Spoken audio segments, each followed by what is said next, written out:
ইমানদারদের কাছে পেশ করা হয়, আমার আইনগুলো যখন ইমানদারদের কাছে উপস্থাপন করা হয়, আল্লাহ পাক রব্বুল আলামিন জানিয়েছেন যাদের ভিতরে ঈমান আছে ওরা যখন আমার বিধান জানতে পারে, আমার আইন যখন জানতে পারে, আমার সংবিধান যখন ওরা জানতে পারে, আল্লাহ পাক রব্বুল আলামিন জানিয়েছেন ওয়াজিলাত কুলুবুহুম, ওদের অন্তরটা তখন কেঁপে ওঠে।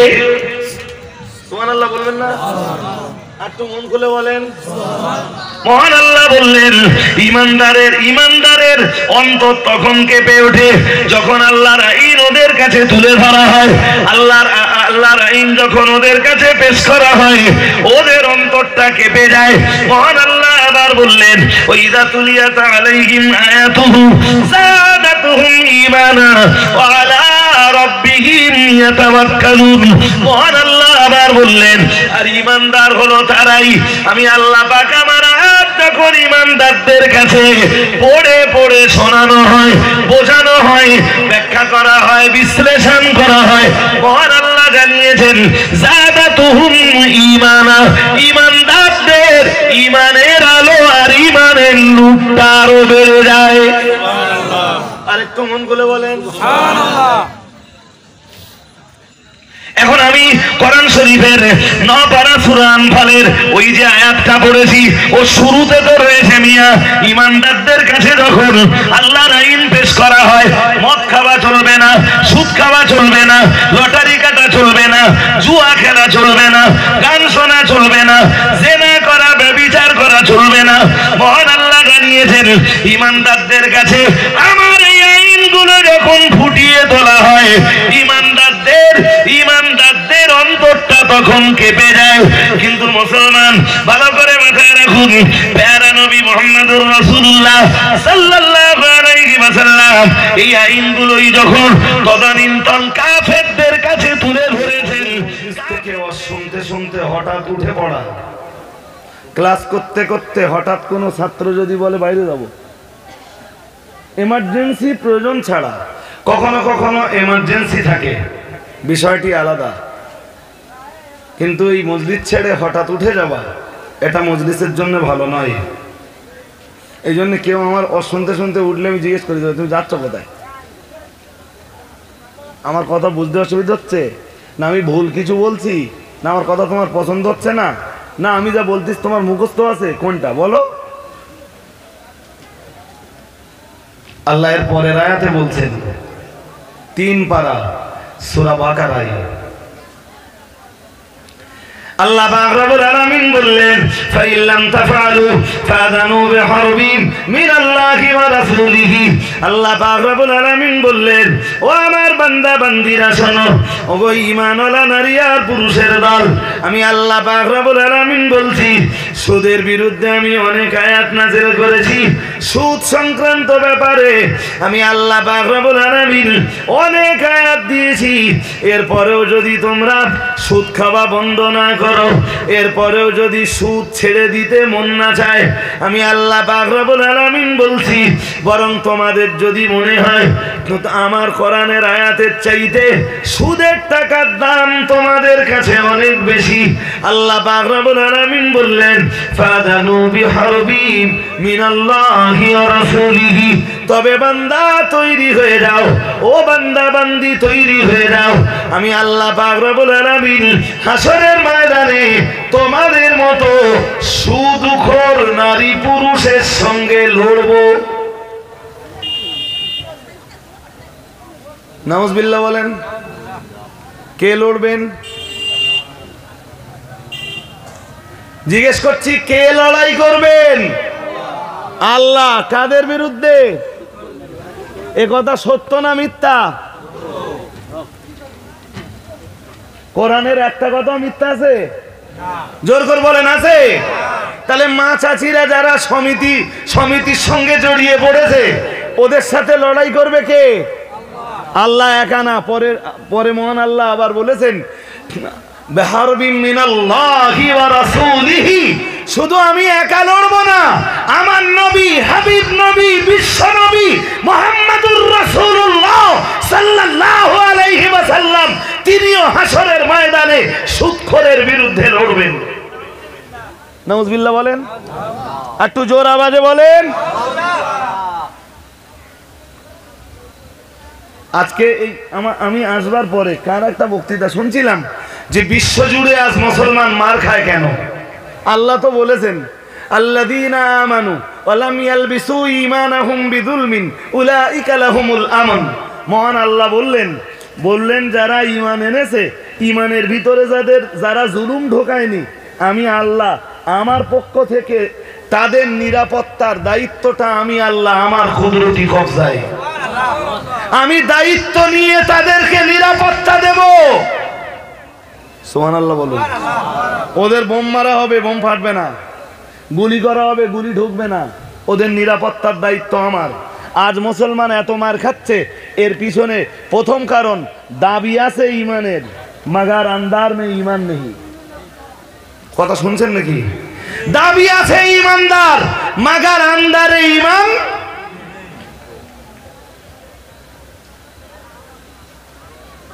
আর যদি থাকে তার অবস্থা খুব খুব খারাপ, যে কোনো মুহূর্তে নিভে যাবে। ধূপের আগুন যেমন টিম টিম করে জ্বলে, যে কোনো মুহূর্তে বলুন নিভে যায়। অথবা অন্ধকার রাত্রে ধূপের আগুন দিয়ে যেমন রাস্তায় চলা যায় না, ওই ধূপের আগুনের মতো টিম টিম করে জ্বলা, ওই রকম ঈমান নিয়ে আল্লাহর জান্নাতও মিলবে। আর দুনিয়ায় যা মার খাবার খাবা, এটা একদম পরিষ্কার। আরে ভাই, এসব ওয়াজ ইউটিউব ঘাঁটবেন, আমার গত 2-3 বছর ধরে খুব করে রেখেছি এসব ওয়াজ। জি, আজকে নতুন করে করছি আপনাদের কাছে তা না। ইউটিউব ঘাঁটবেন, RAJABALIGAZI, আমার নাম লিখে দেবেন, ওয়াজ বেরিয়ে যাবে। গুচ্ছ গুচ্ছ বক্তৃতা, এক একটা বক্তৃতা এক একটা আইটেমের, এক একটা বক্তৃতা এক একটা রঙের, সব কোরআন হাদিস দিয়ে করা। এক একটা বক্তৃতা এক একটা বিষয়ের, এক একটা বক্তৃতা এক এক ধরনের। জি, শুনলে তাতে কিছু জ্ঞানের খোরাক পাবেন। আর যেটা বলবার, মায়েদের কাছে আমার রিকোয়েস্ট, ওনারা না আমার মায়ের জাত, আমি ওনাদের বিরুদ্ধে বলতে যাব কেন? আমার মায়ের মতো, আমার বোনের মতো। জি, একটু ছোটরা, তারা আমার মেয়ের মতো। তাদের বিরুদ্ধে আমার জবান খোলাটা ঠিক নয়, কিন্তু এই জবানটা খুলেছি জাস্ট ওদের জাহান্নামের আগুন থেকে বাঁচবার জন্য। আমি জানি না ওরা আমার কথা নেবে কি নেবে না। তা একটা মজার কথা শুনবেন, সুদ তখনও হারাম হয়নি, শুনতেছেন নাকি? সুদ হুরমাতের আয়াত তখনও আসেনি, মানে সুদ যে আয়াত দিয়ে হারাম করেছেন আল্লাহ, ওই আয়াত তখনও নাজেল হয়নি। কলেমা পড়া মানুষদের ভিতরেও সুদ চলছিল, সুদি কারবার। বনি আমের নামের একটি গোত্র ছিল, তারা খুব ধনী, খুব ধনী তারা। আর বনি মুগিরা নামের আর একটা গোত্র ছিল, তারা গরিব। এই বনি মুগিরা গোত্রের লোকেরা বিপদে পড়ে সুদে টাকা নিত বনি আমের লোকেদের কাছে। শুনছেন নাকি? বনি আমের লোকের পয়সা আছে, ওরা সুদে টাকা দেবে বনি মুগিরার লোকেদের। মাঝখানে আল্লাহর কোরআনের আয়াত নাযিল হয়ে গেল। আল্লাহ পাক রব্বুল আলামিন জানিয়েছেন আল্লাযীনা ইয়াকুলুনার রিবা, আল্লাহ পাক রব্বুল আলামিন জানিয়েছেন আল্লাযীনা ইয়াকুলুনার রিবা লা ইয়াকুমুনা ইল্লা কামা ইয়াকুমুল্লাযী ইয়াতাখাব্বাতুহুশ শাইতানু মিনাল মাস যালিকা বিআন্নাহুম ক্বালু ইন্নামাল বায়উ মিছলুর রিবা ওয়া হাল্লাল্লাহুল বায়আ ওয়া হাররামার রিবা فمن جاءه موعظة من ربه فانتهى ফালাহু মা সালাফ ওয়া আমরুহু ইলাল্লাহ ওয়া মান আদা ফাউলাইকা আসহাবুন নারি হুম ফিহা খালিদুন। ও মুসলমান বাবাজিরা, কোরআন শরীফের সূরা বাকারার 275 নম্বর আয়াত, 3 পারা সূরা বাকারার 275 নম্বর আয়াত। এটা মহান আল্লাহ পাক রব্বুল আলামিন সুদ হারাম করে দিয়েছেন। এই আয়াত দিয়ে আল্লাহ পাক রব্বুল আলামিন জানিয়েছেন, আহাল্লাল্লাহুল বায়া, আমি ব্যবসা হালাল করে দিয়েছি, সুদ আমি আল্লাহ হারাম করে দিয়েছি। ও মুসলমান বাবাজিরা, আমি একটু আগেই বলছিলাম বনি আমের গোত্রের লোকেরা সুদে টাকা দিত, বনি মুগিরা গোত্রের লোকেরা সুদে টাকা নিত এবং রীতিমতো তারা ওদেরকে সুদের টাকা গুনে আসতেছিল। যেই না আল্লাহর কোরআনের এই আয়াতটা নাযিল হয়ে গেল, আল্লাহ পাক রব্বুল আলামিন যে মুহূর্তেই সুদ হারাম করে দিলেন, বনি মুগিরা গোত্রের লোকেরা এক বিন্দু বিসর্গ দেরি না করে ওরা আমের গোত্রের লোকদেরকে ডেকে বলল, না না না না না, আমরা তোমাদেরকে সুদের টাকা আর দিতে পারবো না। সুবহানাল্লাহ বলেন না? আর একটু মন খুলে বলেন। ওই যারা সুদে টাকা পায় ওদেরকে ডেকে বলল, আমরা তোমাদেরকে এই সুদের বাকি টাকাগুলো আর দিতে পারবো না। বললো কেন? তাহলে আমরা কালেমা পড়েছি আর আল্লাহ পাক তার রাসূলের উপরে সুদ হারামের আয়াত নাযিল করেছেন। কালেমা পড়ার পরেও সুদ গোনা, দ্যাট ইজ ইম্পসিবল, এটা নামুমকিন, আমাদের পক্ষে সম্ভব নয়, আমরা দিতে পারবো না। তাতে তোমরা আমাদের মারো ধরো যাই করো, আমাদের জীবনের চাইতে আমাদের কাছে কোরআনের আয়াতের মূল্য বেশি। একটু মন খুলে বলেন। তোমরা এতকাল তো আমাদের সঙ্গে সুদি কারবার করছো, কোনো কালে তো আমরা বলিনি যে সুদের টাকা দিতে পারবো না। আজকে বলছি কোরআনের আয়াতের দিকে তাকিয়ে। একটু মন খুলে বলেন। আচ্ছা, এবার একটু ঘুরিয়ে বলবেন আমার, এই সুদ হারাম হওয়ার এই কতক্ষণ পরে মানে মেনে নেওয়ার জন্য তারা তৈরি হয়েছে, সময় লেগেছে কতক্ষণ? সময় নেছে কোনো? আরে হ্যাঁ না বলবেন তো। এই চাচিমা খালামা ফুম্মা ভাবিরা এরা সময় নেছে কত বছর? কালেমা কি আজকে পড়েছে? আরে হ্যাঁ না বলবেন তো। আর সুদ হারাম এটা কি আজকে জেনেছে? কত বছর সময় নেছে?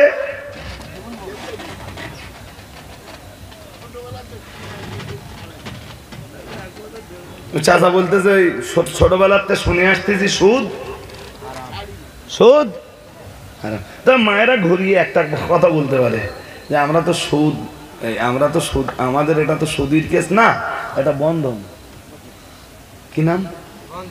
জোর করে বলেন। কি নাম? আর কি আর নাম? কি নাম আছে? হ্যাঁ, আর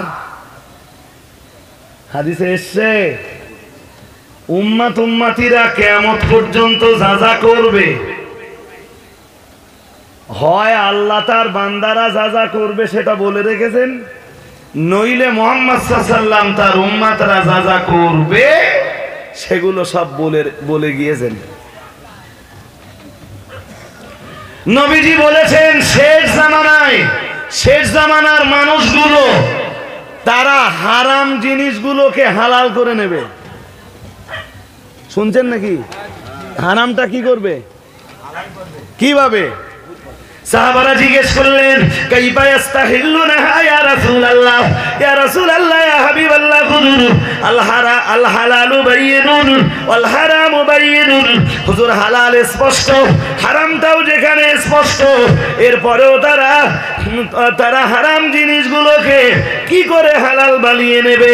প্রিয় নবী মুহাম্মদুর রাসূলুল্লাহ সাল্লাল্লাহু আলাইহি ওয়াসাল্লাম, আমার আল্লাহর নবী বললেন, আল্লাহ পাকের রাসূল বললেন, শোনো সাহাবীরা, ইয়াসুমুনাহা বিগাইরি ইসমিহা ফায়াস্তাহিল্লুনাহা আও কামা ক্বালা আলাইহিস সালাম।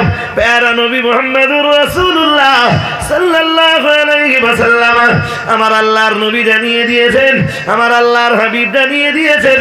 আমি আল্লাহ পাকের রাসূল বলছি, আমি আল্লাহ পাকের নবী তোমাদেরকে বলছি, তারা পৃথিবীতে হারাম জিনিসের নামগুলোকে পাল্টে দেবে, হারাম জিনিসের নামগুলোকে তারা বদলে দেবে এবং ওইগুলোকে, ওই হারাম জিনিসের নামগুলো পাল্টে দিয়ে ওগুলোকে তারা হালাল বলে মনে করবে। নাউজুবিল্লাহ বলেন। ওই জন্য সুদের নাম বন্ধন। সুদের নাম শুনতে পাচ্ছেন পিছনে সবাই? ওই কারণেই সুদের নাম বন্ধন। আমার একজন খুব আপনজন বলছে আমার দিকে, বলে হুজুর সুদ হারাম। কোথায় বলা আছে এলআইসি হারাম? কে বুঝতেছেন? নাম এলআইসি হালাল হয়ে গেছে। আর এক মূর্খ এসে বলতেছে, বলতে এলআইসি আর জীবন বীমা, এলআইসি হারাম, জীবন বীমা হালাল। সবাই বুঝতে পারেননি? মাঝে মাঝে মাথা কাজ করে না ভাই। যাক ছাড়ুন, এই একটি বিষয় নিয়ে আমি অশেষ করে দিতে পারবো ইনশাল্লাহ। জি, তা করতে যাব না। কি বলছিলাম? নেকির কাজে আনন্দ আর গোনার কাজে দুঃখ হলে তবে তুমি, মনে আছে না নেই? আরে হ্যাঁ না বলেন না, মনে আছে তো?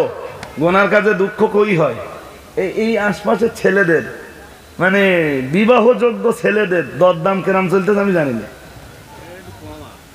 মানে চড়া না, চড়া না, তাই 30,000 টাকা দিলে খুব খুশি এরা। মোটর সাইকেল দিলে খুব ভালো হয়।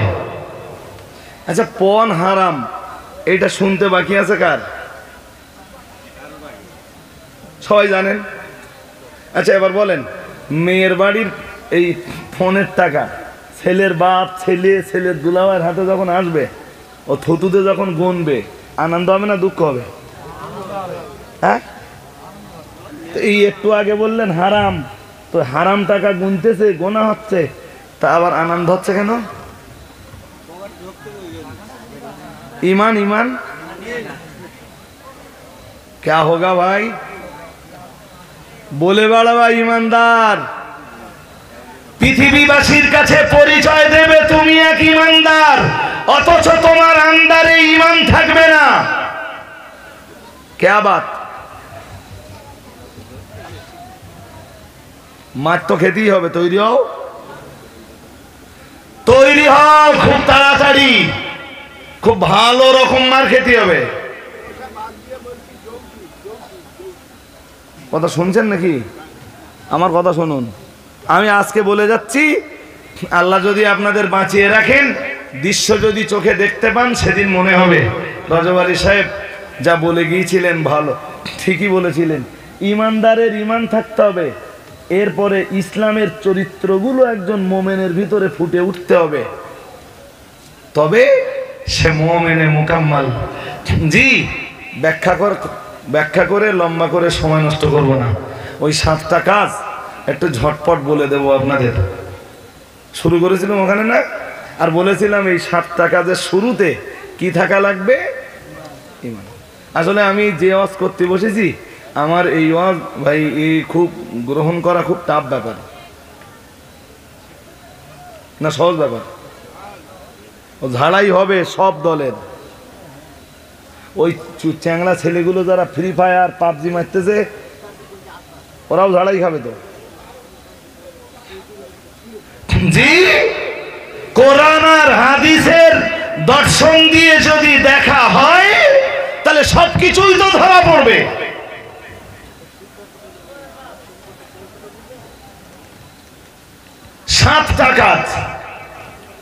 সাতটা কাজের শুরুতে আল্লাহ বলেছেন ঈমান। সুবহানাল্লাহ বলুন, একটু মন খুলে বলেন। আল্লাহ পাক রব্বুল আলামিন জানিয়েছেন কদ আফলাহাল মুমিনুন। আমার আল্লাহ পাক রব্বুল আলামিন এজন্যই জানিয়েছেন সফলকামী ওরাই হবে যাদের ভিতরে ঈমান রয়েছে। ও বাবাজিরা ভাইরা, এরপরে মহান আল্লাহ ওই 7টা কাজে শুরু করছেন। 1 নম্বরে মহান আল্লাহ জানিয়েছেন আল্লাযীনা হুম ফি সালাতিহিম খাশিউন। আল্লাহ পাক রব্বুল আলামিন জানিয়েছেন যারা নামাজের ভিতরে বিনয়ী। আর একটু আওয়াজ দিয়েছি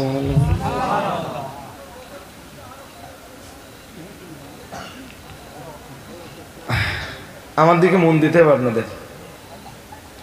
এটা তো আমি আসবার পর থেকে মোটামুটি অনুভব করছি যে গোলযোগ হই হুল্লোড় সমস্যা কম থাক বেশি থাক একটা আছে। জি, আপনারা যারা শুনছেন আপনাদেরও যদি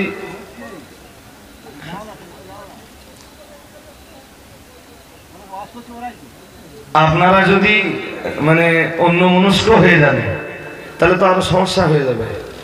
আরো একটা দাবি জানাচ্ছি আপনাদের কাছে, মেহেরবানি করে একটু ধৈর্য ধরে সবাইকে বসতে হবে যে ভাই ওই বাইরের আওয়াজ আসছে আর 1-2 করে আস্তে আস্তে আপনারা উঠে পড়ছেন।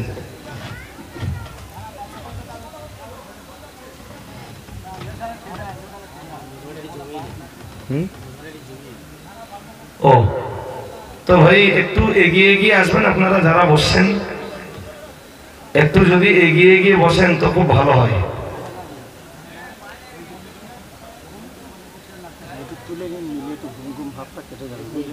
না ঘুম ভাব নেই তো, একটু সামনের দিকে এগিয়ে আসবেন।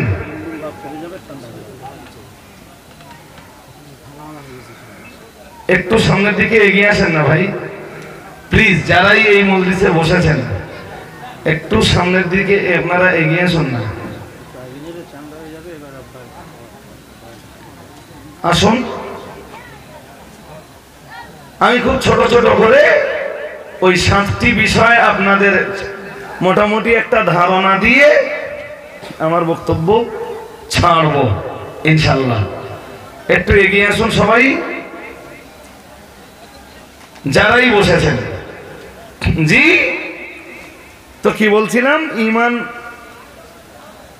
এই 7টা কাজের প্রত্যেকটা কাজের জন্য দরকার হবে ঈমান।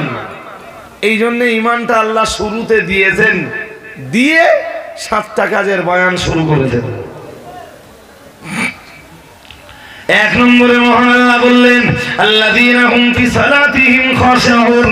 আল্লাহ পাক রব্বুল আলামিন বললেন নামাজের ভিতরে যারা বিনয়ী, নামাজের ভিতরে যাদের বিনয়তা আছে। ও মুসলমান বাবাজিরা, এজন্য আল্লাহ পাকের রাসূল জানিয়েছেন আনতাবুদাল্লাহ কান্নাকা তারাহু ফাইন লাম তাকুন তারাহু ফাইন্নাহু ইয়ারাকা আও কামা ক্বালা আলাইহিস সালাম। আল্লাহ পাকের রাসূল জানিয়েছেন আনতাবুদাল্লাহ কান্নাকা তারাহু, তুমি এমন ভাবে আল্লাহর ইবাদত করো যেন তুমি আল্লাহকে দেখছো। সুবহানাল্লাহ, আর একটু মন খুলে বলেন আল্লাহ পাকের রাসূল জানিয়েছেন আনতাবুদাল্লাহ কান্নাকা তারাহু ফাইন লাম তাকুন তারাহু ফাইন্নাহু ইয়ারাক।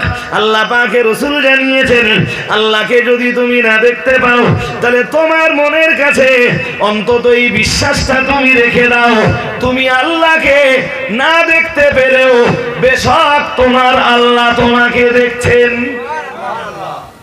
আর একটু মন খুলে বলেন তবে তোমার নামাজের ভিতরে নমনীয়তা আসবে, বিনয়তা আসবে।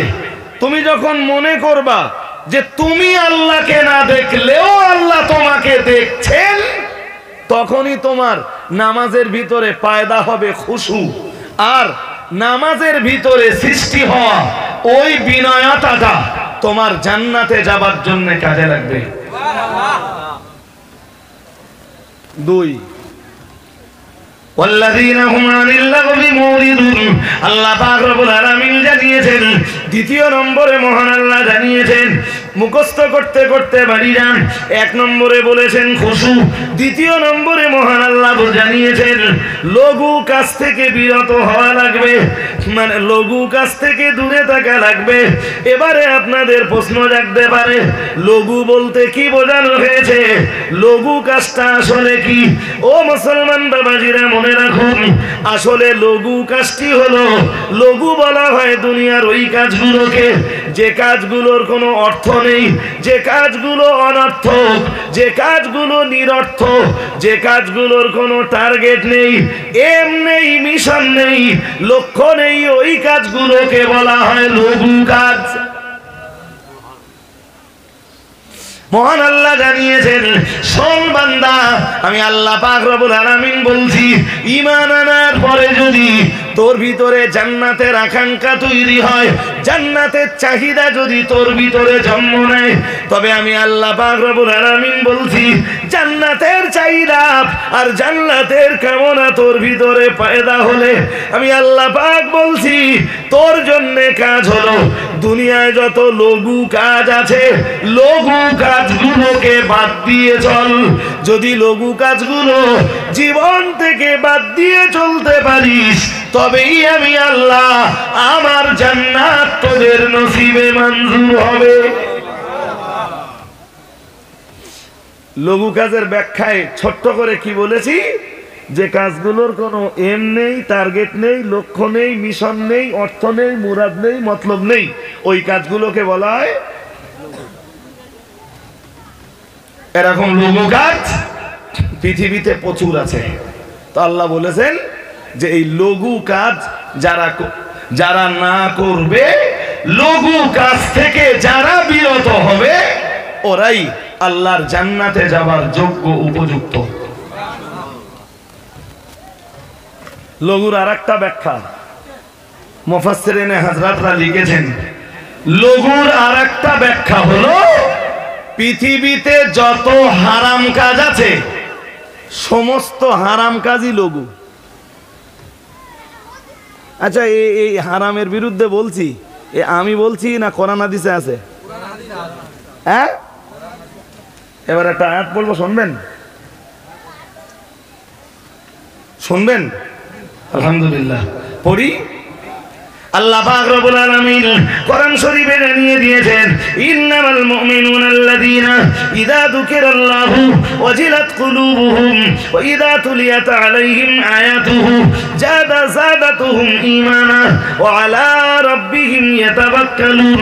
ও ভাইরা আমার, মনে রাখুন, নপারা সূরা আনফালের দ্বিতীয় আয়াতে মহান আল্লাহ জানিয়েছেন, আল্লাহ পাক রব্বুল আলামিন জানিয়েছেন, ইন্নামাল মুমিনুনা আল্লাযীনা ইযা আল্লাহ, মহান আল্লাহ পাক রব্বুল আলামিন জানিয়েছেন, দুনিয়া ঈমানদার হলো তারাই, ঈমান তাদের ভিতরে আছে, আল্লাযীনা ইযা যুকিরাল্লাহ ওয়াজিলাত কুলুবুহুম, ঈমানদারদের কাছে যখন আমি আল্লাহ পাক রব্বুল আলামিন আমার বিধানগুলো তুলে ধরা হয়, আমার সংবিধানগুলো যখন ঈমানদারদের কাছে পেশ করা হয়, আমার আইনগুলো যখন ঈমানদারদের কাছে উপস্থাপন করা হয়, আল্লাহ পাক রব্বুল আলামিন জানিয়েছেন, যাদের ভিতরে ঈমান আছে, ওরা যখন আমার বিধান জানতে পারে, আমার আইন যখন জানতে পারে, আমার সংবিধান যখন ওরা জানতে পারে, আল্লাহ পাক রব্বুল আলামিন জানিয়েছেন, ওয়াজিলাত কুলুবুহুম, ওদের অন্তরটা তখন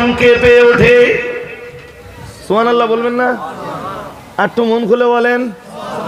মহান আল্লাহ বললেন, ইমানদারের অন্তর তখন কেঁপে ওঠে যখন আল্লাহর আইন ওদের কাছে তুলে ধরা হয়, আল্লাহর আইন যখন ওদের কাছে পেশ করা হয়, ওদের অন্তরটা কেঁপে যায়। মহান আল্লাহ আবার বললেন, ওয়াইদা তুলিয়াত আলাইহিম আয়াতুহু যাদাতুহুম ঈমানা ওয়া আলা রাব্বিহিম ইয়াতাওয়াক্কালুন। মহান আল্লাহ আবার বললেন, আর ঈমানদার হলো তারাই, আমি আল্লাহ পাক আমার যখন ঈমানদারদের কাছে পড়ে পড়ে শোনানো হয়, বোঝানো হয়, ব্যাখ্যা করা হয়, বিশ্লেষণ করা হয়, মহান আল্লাহ জানিয়েছেন, যাদাতুহুম ঈমানা, ঈমানদারদের ঈমানের আলো আর ঈমানের নূরটা আরো বেড়ে যায়। আর একটু মন খুলে বলেন। এখন আমি কোরআন শরীফের 9 পারা সূরা আনফালের ওই যে আয়াতটা পড়েছি, ও শুরুতে তো রয়েছে মিয়া, ইমানদারদের কাছে যখন আল্লাহর আইন পেশ করা হয়, মদ খাওয়া চলবে না, সুদ খাওয়া চলবে না, লটারি কাটা চলবে না, জুয়া খেলা চলবে না, গান শোনা চলবে না, জেনা করা ব্যভিচার করা চলবে না। মহান আল্লাহ জানিয়েছেন ইমানদারদের কাছে আমার এই আইনগুলো যখন ফুটিয়ে তোলা হয়, ইমানদারদের অন্তরটা তখন কেঁপে যায়। কিন্তু মুসলমান ভালো করে মাথায় রাখুন, প্যারা নবী মুহাম্মদুর রাসূলুল্লাহ সাল্লাল্লাহু আলাইহি ওয়াসাল্লাম এই আইনগুলোই যখন তদানীন্তন কাফেরদের কাছে তুলে ধরেছেন, কাফেরদের অন্তর কেঁপে উঠিনি, বরং তারা রাসূলুল্লাহর এগেনস্টে দাঁড়িয়েছে, বরং তাদের অন্তরগুলো, তাদের কলিজা বরং জ্বালা করেছে। ও বাবাজিরা ভাইরা, আমি আপনাকে শুধু বলতে চাইছি, নাপিতখালী আমি আমার লাইফের প্রথমবারই এসেছি। আল্লাহর আইনগুলো তুলে ধরবার পরে যদি কারোর অন্তরে যদি কম্পন সৃষ্টি না হয়, বরং কারোর অন্তরে যদি জ্বলন ধরে, তাহলে অটোমেটিক্যালি বুঝতে হবে সে মানুষটি হযরত আবু বকরের দলে নয়, ওমরের দলে নয়, সে মানুষটি ওসমান আর আলীর দলে নয়, সে মানুষটি রাসূলের জামানায় আবু জাহাল, আবু লাহাব, উতবা সাহেবা রাবেয়ার অন্তর যেমন আল্লাহর বিধান শুনে জ্বলে গিয়েছিল। ও বাবাজিরা ভাইরা, আজও যদি তথাকথিত ইমানদার নামের কোন ব্যক্তির আল্লাহর আইন, আল্লাহর বিধান শুনবার পরে জ্বলে যায়, কলিজা যদি জ্বলে যায়, তাহলে নিঃসন্দেহে বুঝতে বাকি থাকবে না সে মানুষগুলো আবু বকর, ওমর, ওসমান, আলীর দলে নয়, বরং উতবা সাহেবা রাবেয়া, আবু লাহাব, আবু জাহাল, এই জাতীয় মানুষদের দলে। আমার বোঝানো ভুল হয়ে যাচ্ছে নাকি? হ্যাঁ, তুমি ইমানদার, ইমান এনেছো, আল্লাহর আইন শুনবা, আল্লাহর বিধান শুনবা, তো তোমার জ্বালা করবে কেন? এ কথা ঠিক না বেঠিক? ইমানদারদের আল্লাহর আইন, আল্লাহর বিধান শুনলে কি হয়? আমি তো আয়াত দিতে বলতেছি, আর আপনাদের এখানেও তো মাওলানা আছে না নেই? আরে হ্যাঁ না বলবেন তো, মৌলানা আছে না নেই? তো তারা তো আমি ভুল বললে তারা ধরবে না, আমার ছাড়বে? জি, আল্লাহ পাক আপনাদেরকে সুমতি দান করুন, বলুন আমিন। আল্লাহ বুঝবার ক্ষমতা দান করুন, বলুন আমিন। জি, কি বলছিলাম? বক্তা রেডি করুন। জি, যেটা বোঝাচ্ছিলাম, ওই 7টা কাজের প্রথম কাজ হলো খুশু। নামাজের ভিতরে বিনয়তা, নামাজ পড়বে বিনয়তার সঙ্গে। সুবহানাল্লাহ বলুন। পৃথিবীর অনর্থক কাজ যেগুলো আছে, যে কাজগুলোর অর্থ নেই, টার্গেট নেই, মুরাদ নেই, মতলব নেই, ওই কাজগুলো সব জীবন থেকে বাদ দেবে। যেমন তাস খেলা, ওর কোনো অর্থ নেই, লক্ষ্য নেই, এম নেই, মিশন নেই, টার্গেট নেই। খুব বেশি হলে কেউ বলতে পারে হুজুর সময়টা কাটে, এর চেয়ে বেশি কিছু বলবার ক্ষমতা, বলুন, এর চেয়ে বেশি কিছু বলবার ক্ষমতা না। সেই ক্রাম বোর্ড বা সেই জাতীয় কাজগুলিতে বিপুল, মানে আমার মুসলিম সমাজের একটা বিপুল অংশের মানুষের সময় চলে যাচ্ছে। অথচ কোরআন শরীফে মহান আল্লাহ পাক রব্বুল আলামিন জানিয়েছেন, ইন্নাল্লাহা আশতারা মিনাল মুমিনিনা আনফুসাহুম ওয়া আমওয়ালাহুম বিআন্না লাহুমুল জান্নাহ। আল্লাহ পাক রব্বুল আলামিন জানিয়েছেন, ইন্নাল্লাহা আশতারা মিনাল মুমিনিনা আনফুসাহুম ওয়া আমওয়ালাহুম। আল্লাহ পাক রব্বুল আলামিন জানিয়েছেন, নিশ্চয়ই মহান আল্লাহ কিনে নিয়েছেন। কি কিনেছেন? মিনাল মুমিনিনা, ইমানদারদের থেকে আল্লাহ কিনে নিয়েছেন। আনফুসাহুম, তাদের জীবন, ওয়া আমওয়ালাহুম, তাদের মাল। ইমানদারদের মাল এবং ইমানদারদের জান আল্লাহ কিনে নিয়েছেন। কিসের বিনিময়ে কিনেছেন? আল্লাহ পাক রব্বুল আলামিন জানিয়েছেন, বিআন্না লাহুমুল জান্নাহ, কারণ আমি আল্লাহ বিনিময়ে তাদেরকে আমার জান্নাত নসিব করব। আর একটু মন খুলে বলেন, শুনুন মন দিয়ে। ইমানদারদের দুটো জিনিস আল্লাহ কিনে নিয়েছেন, একটা ইমানদারের মাল আর একটা ইমানদারের জান। জান মানে জীবনের সময়। জি, আমাদের জীবনের এই সময় দিয়েছেন কে? জোর করে বলেন। আর আমাদের মাল যা আছে এগুলো দিয়েছেন কে? জি, ওইগুলোই আল্লাহ আবার কিনে নিয়েছেন কিসের বিনিময়ে? কিসের বিনিময়ে? এখন যদি আমি রজবালি আমার সময় টাসের আড্ডায়, মদের আড্ডায়, জুয়ার আড্ডায়, নারীবাজির আসরে, চায়ের দোকানে গল্প করতে করতে যদি অকারণে অনার্থক নিরর্থক জীবনের সময় কেটে যায়, তো তুমি মিয়া আল্লাহর কাছে যে জান যে মাল একবার বিক্রি করে দিয়েছো জান্নাতের বিনিময়ে, সেই সময় আর সেই জীবন যদি আবার শয়তানের পথে খরচ হয়, তুমি মিয়া আল্লাহর কাছে কি কৈফিয়ত দেবে? কথা বলেন, কি কৈফিয়ত দেবে? জি শোনেন, এই ওয়াজের কিছু ওয়াজের মিষ্টি দিক আছে। মিষ্টি ওয়াজ আমিও করতে পারবো, পারবো না? কথা বলেন অন্তত ইনশাল্লাহটা বলুন। পারবো না? খুব পারবো। সুর আমিও দিতে পারবো। সুর শুনে বাড়ি যাবেন, আওয়াজ শুনে বাড়ি যাবেন, সুবহানাল্লাহ পড়তে পড়তে বাড়ি যাবেন। জি, আপনার জীবনের কোনো পথ পরিবর্তন আসবে? আসবে? তুমি তামাম জিন্দেগিতে কোরআন মানবা না, কোরআন তোমার মরে গেলি পড়ে দেবো তাই সুখী থাকবা কবরে? কথা বলে না বাবা, সিস্টেমটা তো ভালোই হলো। হুজুর সারা জীবন কোরআন শুনবো না, বুঝবো না, কোরআনের আইন একটাও, হ্যাঁ মন যেটা চাবে ওইটা করে বেড়াবো। ইমাম সাহেব যারা আছো, মাওলানা সাহেব যারা আছো, হাফেজ সাহেব যারা আছো, আমি মারা যাবার পরে আমার কবরে তোমরা একটু কোরআন দিও, আমি কবরের ভিতরে সুখী থাকতে চাই। আড্ডা মারা হচ্ছে কোরআনের সাথে না?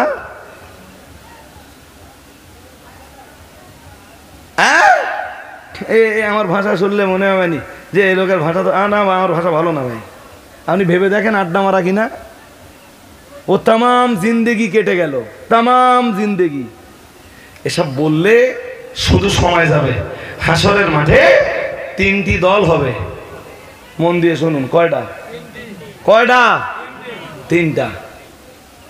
তিনটে দলের নামই কোরআনে আছে। আল্লাহ পাক রব্বুল আলামিন জানিয়েছেন, وكنتم أزواجا ثلاثة فأصحاب الميمنة ما أصحاب الميمنة وأصحاب المشأمة ما أصحاب المشأمة والسابقون السابقون أولئك المقربون في جنات النعيم ثلة من الأولين وقليل من الآخرين على سرر موضونة متكئين عليها متقابلين يطوف عليهم بلدان مخلدون بأكواب وأباريق وكأس من معين لا يصدعون عنها ولا ينزفون وفاكهة مما يتخيرون ولحم طير مما يشتهون وحور عين كأمثال اللؤلؤ المكنون جزاء بما كانوا يعملون لا يسمعون فيها لغوا ولا تأثيما إلا قيلا سلاما سلاما وأصحاب اليمين ما أصحاب اليمين في سدر مخضود وطلح منضود وظل ممدود وماء مسكوب وفاكهة كثيرة لا مقطوعة ولا ممنوعة وفرش ومرفوعة إنا أنشأناهن إنشاء فجعلناهن أبكارا وعربا أترابا। ভালো করে মাথায় রাখুন, সূরা ওয়াকিয়া থেকে আমি অনেক লম্বা সময় ধরে পড়ে ফেলেছি, যদিও আয়াত ব্যাখ্যা করার সময় আমি পাবো না। মহান আল্লাহ জানিয়েছেন অকুনতুম আজওয়াজান সালাসা, মহান আল্লাহ জানিয়েছেন হাসরের ময়দানে তোমরা হবে তিন দলে বিভক্ত। আমার দিক তাকান, কয় দল? মন দিয়ে শুনুন, কয় দল? ওই তিন দলের প্রথম দলের নাম হলো, মহান আল্লাহ জানিয়েছেন আসহাবুল মাইমানা, যার বাংলা মানে হলো ডানপন্থী দল। এ আমি তৈরি করে বলছি না, কোরআন শরীফে আছে। হ্যাঁ, তো যে কোরআন শরীফ পড়ে আমার বাপের সবরেসানি হবে, আমার মায়ের সবরেসানি হবে, আমার মায়ের মা বাপের কবর জিয়ারত হবে, এসব হয়তো? আরে হ্যাঁ না বলে না? ওসব করার জন্য কোরআন পড়া হয় তো? বাহ, তোমার বাপ দাদা 14 পুরুষ গোষ্ঠীর সবার সবরেসানি হবে যে কোরআন দিয়ে তুমি কোরআনের নির্দেশগুলো মানবা না আর নিষেধগুলো একটাও বাধ্য বানা। What is this? এটা জি, কোন ধরনের ধর্ম পালন? এটা ধর্ম পালন, এর নাম ধর্ম পালন না নিজের মনের দাসত্ব, নিজের মনের গোলামি? কোনটা? জি, তো শুনুন, হাসরের মাঠে মানুষ হবে কয় দল বলেছি? প্রথম দলের নাম আসহাবুল মাইমানা, ডানপন্থী। কি পন্থী? ওরা পৃথিবীতে সব সময় ভালো কাজ করেছে, পৃথিবীতে ডান হাতের কাজ করেছে। হাসরের মাঠে আমলনামা পাবে, সেটাও ডান হাতে। একটু মন খুলে বলেন। ওরা আমলনামা পাবে, সেটাও কোন হাতে? ডান হাতে। ওরা ডান হাতের কাজ করেছে না পৃথিবীতে যারা আসহাবুল মাইমানা, ওরা ডান হাতের কাজ করেছে না, ওরা ডানপন্থী। নাম্বার 2, আর একটা দল হবে হাসরের ময়দানে, তারা হবে আসহাবুল মাশআমা, বামপন্থী। কি নাম? ওরা পৃথিবীতে শুধু বাম হাতের কাজ করেছে। বাম হাতের কাজ নোংরা, ঠিক না? কথা বলে না, এ বাম হাতের কাজ তো। পৃথিবীতে ওরা শুধু নোংরা কাজ করেছে। ওরা হাসরের মাঠে আমলনামা পাবে পিছনের দিক দিয়ে, বাম হাতে। ওরা বামপন্থী। আল্লাহ বলতেছেন আর একটা দল আছে, তাদের নাম হলো আস-সাবিকুন ওয়াস-সাবিকুন আস-সাবিকুন উলাইকাল মুকাররাবুন ফি জান্নাতিন নাঈম সুল্লাতুম মিনাল আউয়ালিন ওয়া কালিলুম মিনাল আখিরিন আলা সুরুরিন মাওদুনা মুত্তাকিইন আলাইহা মুতাকাবিলিন ইয়াতুফু আলাইহিম বিলদানুম মুখাল্লাদুন বিআকওয়াবিন ওয়া আবারিক ওয়া কাসিন মিন মাঈন। সুবহানাল্লাহ। 3 নম্বর দলটা হলো অগ্রগামী। অগ্রগামী, প্রতিযোগিতায় ফার্স্ট, প্রতিযোগিতায় ফার্স্ট। ওদের আগে কেউ যেতে পারবে না। ওরা ফার্স্ট টাইম রাসূলে মাকবুল সাল্লাল্লাহু আলাইহি ওয়াসাল্লামের সুপারিশ নিয়ে আল্লাহর জান্নাতে চলে যাবে। আর একটা মন খুলে বলেন, একদম প্রথম টাইমে আল্লাহর রাসূলের সুপারিশ নিয়ে কোথায় যাবে বলুন? আল্লাহর জান্নাতে। সুবহানাল্লাহ, সুবহানাল্লাহ। ওরা কারা? যাদের জন্ম থেকে নিয়ে মৃত্যু পর্যন্ত মায়ের পেটে জন্ম হয়েছে ভালো অবস্থায়। ভালো অবস্থা কি আমি ব্যাখ্যা করার সময় পাবো না। আল্লাহর নামে, আল্লাহর নামে ভূমিষ্ঠ হওয়ার পরে পিতা মাতা যাদের তামাম দায়িত্ব পালন করেছেন, যাদেরকে ইসলাম দিয়েছেন, এবং যারা এই তামাম দায়িত্ব পিতামাতা সন্তানের ব্যাপারে তামাম দায়িত্ব পালন করেছেন। সন্তান দিনের রাস্তা থেকে, আমার হয়ে গেছে তো দেখেন একটুখানি, আর সন্তান তামাম জিন্দেগিতে কোনোদিন দিনের রাস্তা থেকে বিগড়ে যায়নি। শুনছেন? 70, 75, 80 বছর হয়ে গেছে, ইচ্ছা করে কোনোদিন কবিরা গোনা করিনি। কোনো সগীরা গোনা হয়ে পড়লে তার জন্য সঙ্গে সঙ্গে তওবা করেছে। একদম শেষ মুহূর্ত।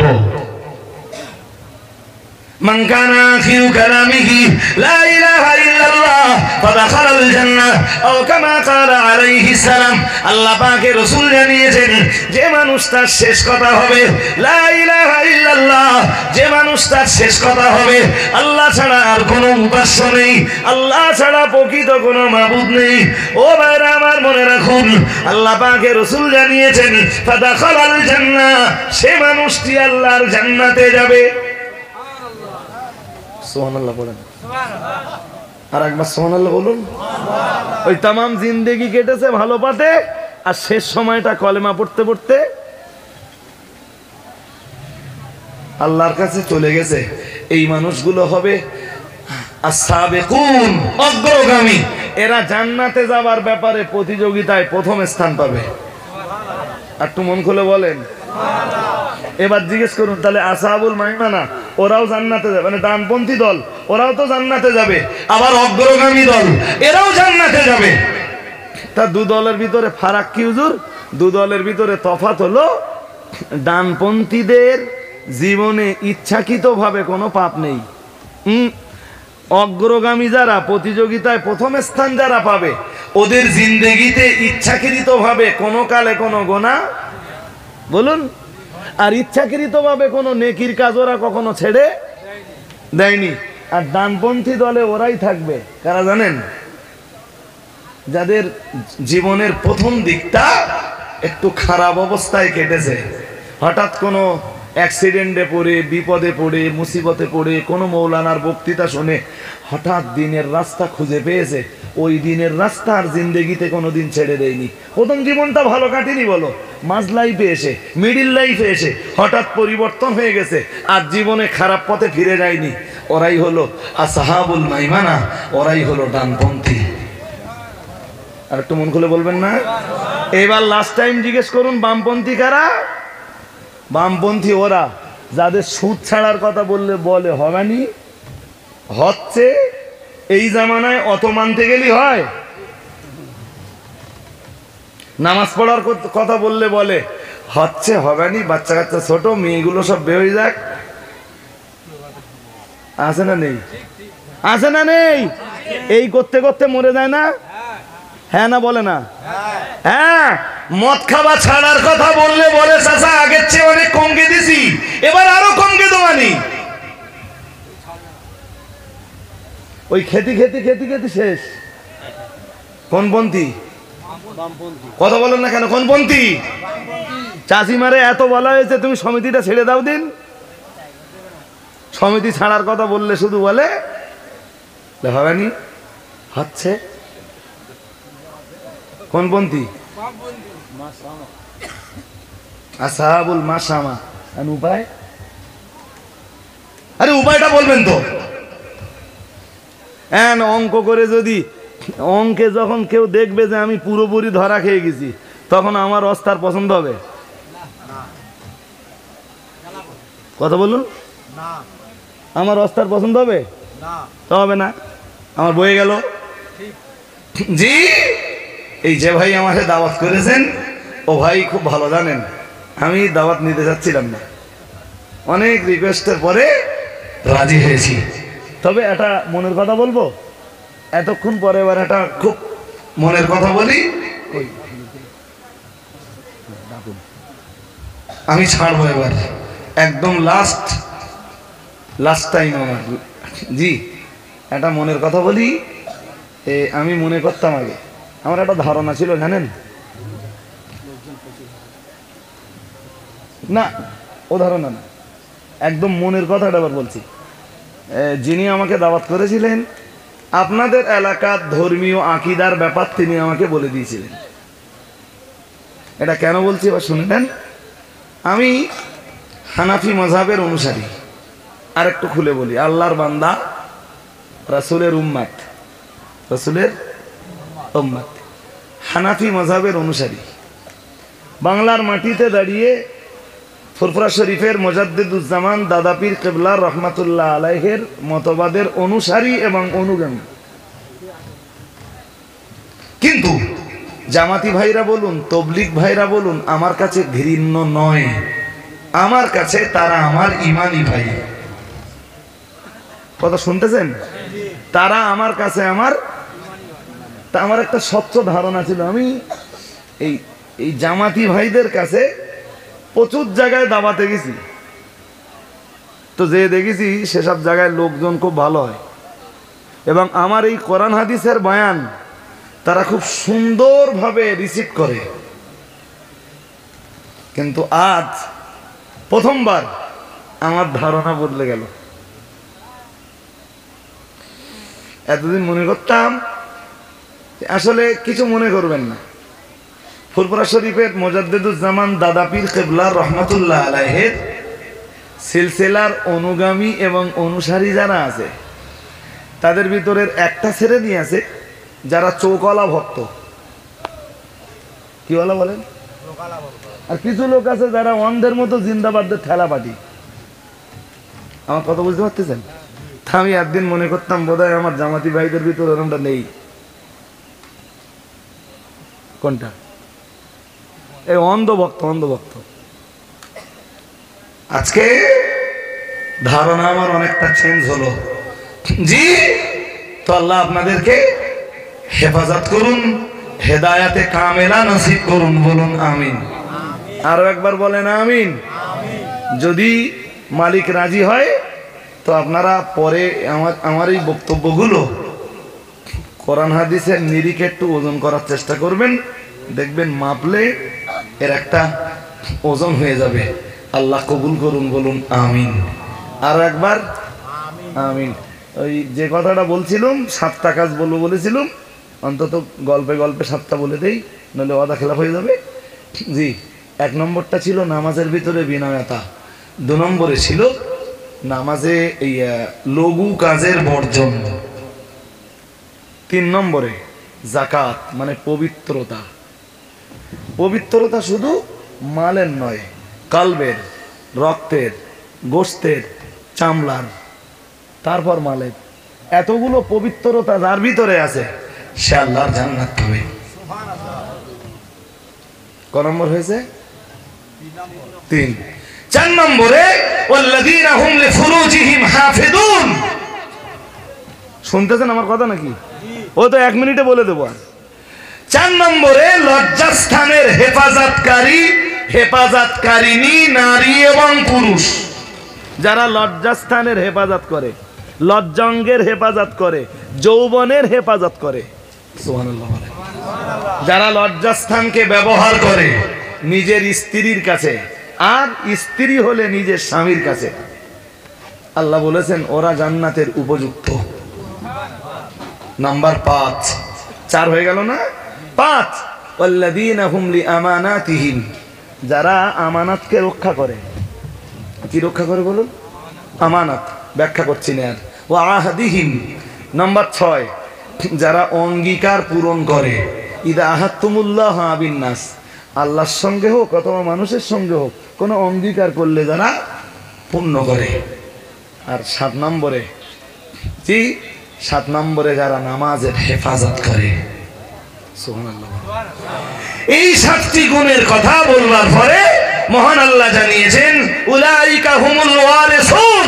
এই 7টা গুণ যাদের ভিতরে থাকবে ওরাই হবে আল্লাহর জান্নাতের উত্তরাধিকারী। একটু মন খুলে বলেন সুবহানাল্লাহ। এছাড়াও যদি শুধু কলেমা পড়ে জান্নাতে যাবার ব্যবস্থা কারোর জন্য থাকে, তাহলে আমার সেখানে আপত্তি থেকে কি লাভ হবে? আমার কথা বুঝতেছেন নাকি? শুধু কলেমা পড়ে আর কিচ্ছু না করে যদি জান্নাতে যাবার ব্যবস্থা কোন হুজুরের কাছে আর কোন শ্রোতার কাছে থাকে, তো সে শ্রোতা সেটা পালন করতে পারে, আমার তাতে আপত্তি থেকে কি হবে? আমি আমার দায়িত্বটা আপনাদের কাছে পালন করতে পেরে খুশি। আপনারা কে খুশি আর আপনারা কে না খুশ, ওতে আমার কিছু এসে যায় না। জি, বক্তব্য ছাড়ার আগে শুধু একটা কথা। আমি বসিরহাটের সাতচুড়া বাজারে আমার দ্বারাতে মেয়েদের একটা মাদ্রাসা চলে, খাদিজা মাদ্রাসা। 1000 মেয়ে পড়ে। ওই মাদ্রাসাটার পরিচালনা আমার দায়িত্বে। আমি নিজে সরকারি চাকরি করি। জি, তো এই 1 কোটি টাকার বেশি খরচ হয় প্রতিষ্ঠানটাই। একদম বোখারি পর্যন্ত উন্নীত। আজকে 3 বছর বোখারি চলছে। এবছরও বোখারিতে 39টা মেয়ে পড়ছে। আলহামদুলিল্লাহ বলুন। ওই জন্য বলেছিল মত করা আমার কাজ না, অজ দিনী খেদমতের সামান্য একটুখানি অংশ।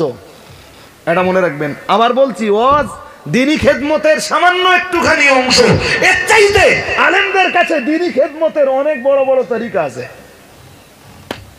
তো এই পত্রিকাটা খাদিজা মাদ্রাসা থেকে বছরে একবার বার হয়। শুধু সব মজলিসে বলি তাই বলছি, 50 টাকা করে বিক্রি করি। কারোর যদি মন চায় একটা পত্রিকা নেবেন। পরবর্তী হযরত কেবলা তিনি এসছেন, ওয়াজ নসিহত করবেন। আপনারা একটু ধৈর্য ধরে বসলে হুজুরের ওয়াজ শুনবেন, ধৈর্যশীলতার পরিচয় দিয়ে নসিহত শুনবেন। তারপরে আরও হযরতরা আছেন, মুবাল্লিগিন ইজামরা আছেন, তাদের কাছে ওয়াজ নসিহত শুনে তারপরে যাবেন। দরুদ শরীফ আল্লাহুম্মা